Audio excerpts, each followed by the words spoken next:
pack teams. We have all 19 cars forming up on the grid and now all just waiting for those 5 lights.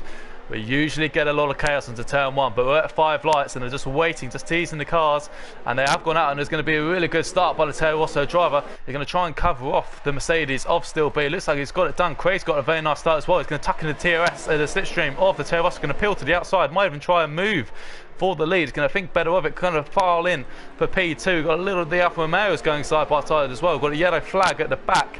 That might be one of the McLarens, or maybe the second Toro Rosso. As they're not going to come around Curve de Grande. It's a really nice start by Giorgio. He's stretched his legs already off Craig, and the 2 Alphas still looking like they're a little squabbling. Gareth's going to fall in behind them. Synchronicity P7. Stevens made up progress into P8, and looks like it's been a pretty clean getaway so far.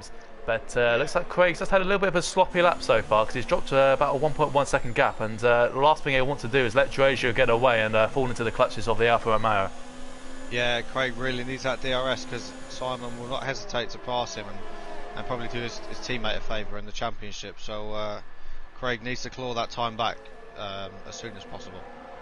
Somehow we're going really late on the brakes again. See, and he's just and he very, very, very nearly went straight in about it. I mean, I thought he was a goner there, to be honest. We're saying what confidence he's got. I think his confidence might be slightly wounded coming out the exit of a Sky on that lap.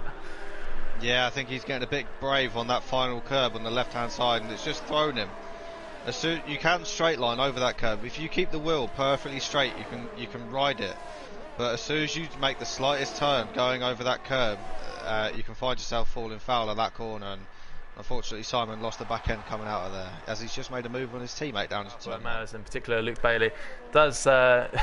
Interesting you say he's used up all his battery pack. It might be an easier pass for him then this time if he hasn't got the battery to defend with. He's in a DRS zone, he's in the slipstream, but is he going to make it life easy for his teammate? It looks like Luke Bailey's going to go down the inside, and he's going to, nope, it looks like he's going to try it around the outside, but no, he lets his teammate go, and of course now means our 2 championship rivals are now right behind each other. Yeah, Gareth has stuck a set of the hard tyres on, and he's got F1 Richard right behind him actually on a set of softs, so it's probably not worked out ideally for Gareth, because he's now probably going to be drawn into a battle with F1 Richard. And the Alfa Romeo is going to swap positions again, and Luke Bailey moves up into P3, into turn 1. Simon Palmer just lets go of his teammate, but they're going to make sure the squabbling doesn't affect them too much. Craig, he's going to bide his time through the Parabolica.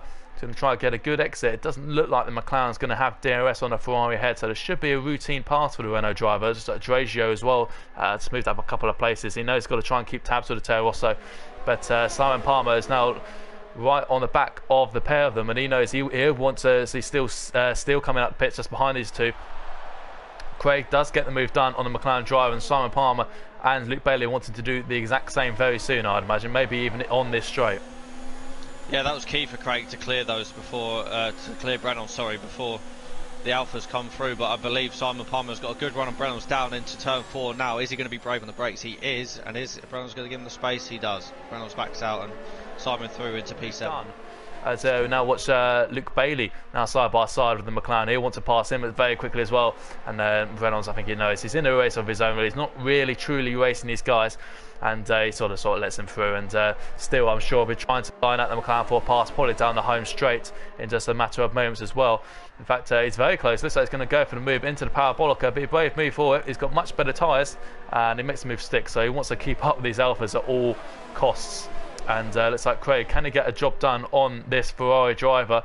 The Tifosi, I'm sure, will be cheering on the red cars, but it's going to be the yellow and black car who's going to make a move into turn 1. He's even saving EOS, doesn't want to lose any time whatsoever. It's a nice, comfortable move into turn 1, and Spud just gets out of it. And once again, I'm sure Craig will try and build as much of a gap as he can before the Alfa Romeo is following through. And I'm sure Luke Bailey can just see that black speck of his championship, just driving away a little bit. If you're wanting to get past this Ferrari on this next straight, the Ferrari might just have DRS on Craig, which could potentially work in the Renault driver's favour. No, Simon is round, still went down the outside of him into Parabolica, and I think Simon just came across the track and tried squeezing Steele to the outside a bit too much, and he's just caught him, and he sent the Alfa round, and unfortunately for Simon, that is looking like his podium battle over, unless there's a safety car. Flick's quite not feeling it. Can have a little look out to Lesmos. I'm sure he'll be looking at a move at Ascari now as his next best overtaking opportunity. We'll try and follow the Prix best he can. Of course, it's quite difficult with the dirty air, but you can just see Craig just driving away from these guys as their car picks up 3 seconds for multiple warnings. And Craig's got 1.7 gap on these two now, but it looks like it's going to be a job done for Luke Bailey into the Ascari chicane. Renault backs out and still behind picks up 3 seconds, which hasn't helped him, and it looks like he's going to try and move around the outside of Curtis Grande on the Red Bull. Of course, sister car to the Red Bull team, the Toro Rosso car, and he's going to try it down the inside of turns 4 and 5. The Red Bull gets out of the way. I think Malc knew his tyres were far worse than Toro Rosso, and he's not really racing Toro Rosso driver today, and doesn't put up too much of a fight. And of course, it's always great to see the two championship rivals going head to head on track. Looks like Craig is getting a little bit of a poor exit there, and he did go defensive into turn 1. Will we go defensive into the second chicane? He's going to hug the inside of Curtis Grande. No, he's going to come into the middle of the track. He's going to make the Alfa Romeo go the long way around. Luke Bailey is going to go down the inside of the second chicane. Thinks better of it, and Renault just sweeps across, but he's gone a little bit deep. Can Luke Bailey get a better exit? Craig is not letting his championship rival have a little bit of a sniff of a move. And, yeah, it definitely is a good strategy, as you say, but it's not looking like Craig's going to have much of an answer. Luke is going to have to go past at some point. I believe he is in overtake now. Are we going to see him move down to turn 1? Craig just covers him, and there's slight contact between the two. Who is going to be braver on the brakes? It is Craig. Craig's a little bit deep. Is Luke going to get the switch back on him? He's got a good drive out of turn 2, but Craig looking like he's just got it covered. He's going to try and come back under the slipstream. It's so close between the top two. He's going to go around the outside of Curtis Grande. This time he's a little bit closer. He's going to turn his engine down to try and save a little bit of battery. Is Craig going to let him have it? No, he's both going to fight it, and they're both going to end up in the gravel. The two championship rivals are in the gravel trap of the second chicane. Craig's going to get out of it first. Still B says thank you very much and flies through into a second position. Luke Bailey, and it just seems like it's just such a coming together. Luke Bailey and see the Red Bull of Malc, as we say, 2 Red Bulls on the alternate strategy and looking very racy as we're heading to the final 6 laps now.